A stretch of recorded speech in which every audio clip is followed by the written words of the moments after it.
როდესაც ვლაპარაკობთ ხოლმე საქართველოს სწორ პოზიციონირებაზე და როდესაც მაგალითად ელჩები ლაპარაკობენ საქართველოს სწორ პოზიციონირებაზე, ამაში არც ერთ ეტაპზე არავის მხრიდან ნათქვამი არ ყოფილა, ან რაიმე სანქციებზე მიერთება, ან რაღაცა მართლა სარანგების გათხრა და ფრონტის ხაზის გაკეთება.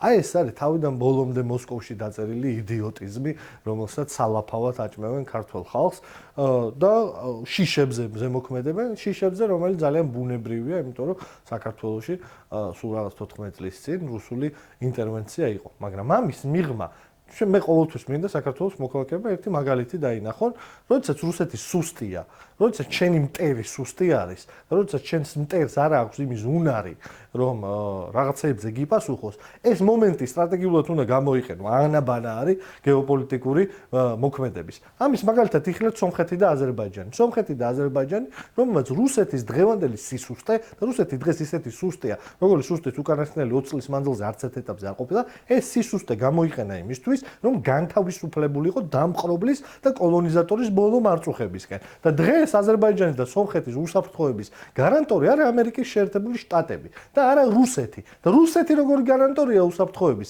არ გინდათ უკრაინაში ნუწახვალთ, ჩვენ რეგიონში, ჩვენ მეზობლად ნახეთ რუსეთი, რომელიც იყო უსაფრთხოების გარანტორი სომხებისათვის და თავის ერთი მოკავშირეზე მეორე მოკავშირე ვერ დაიცვა, როდესაც საქმე ეხებოდა აგრესიას. რუსეთი ესეთია, მხდალია, ესეთი იყო ერეკლე მეორის დროსაც და ესეთია დღესაც. და ეს მომენტი იმის მაგივრად რომ გამოიყენო შენც და განთავისუფლდე საბოლოოდ კოლონიური მარწუხებისგან, ამის საპირისპიროდ სამშობლოს გაყიდვას დაარქვეს პატრიოტიზმი ქოცებმა, სამშობლოს გაყიდვას და გაჩაჩანაკებას და მის მარგინალიზაციას უწოდეს მშვიდობა და დღეს საქართველოს სამხედრო თვალსაზრისით, ეკონომიკური თვალსაზრისით ისე არის დამოკიდებული მის დამყრობელზე და მტერზე, როგორც ის არ ყოფილა დამოკიდებულობის დღიდან არც ერთ მომენტში. აი ეს არის რეალობა და სინამდვილე, რომლის დამახინჯებული ფორმითაც ცდილობენ ქართული ოცნება გაყიდონ საკუთარი ხელისუფლებაში ყოფნა.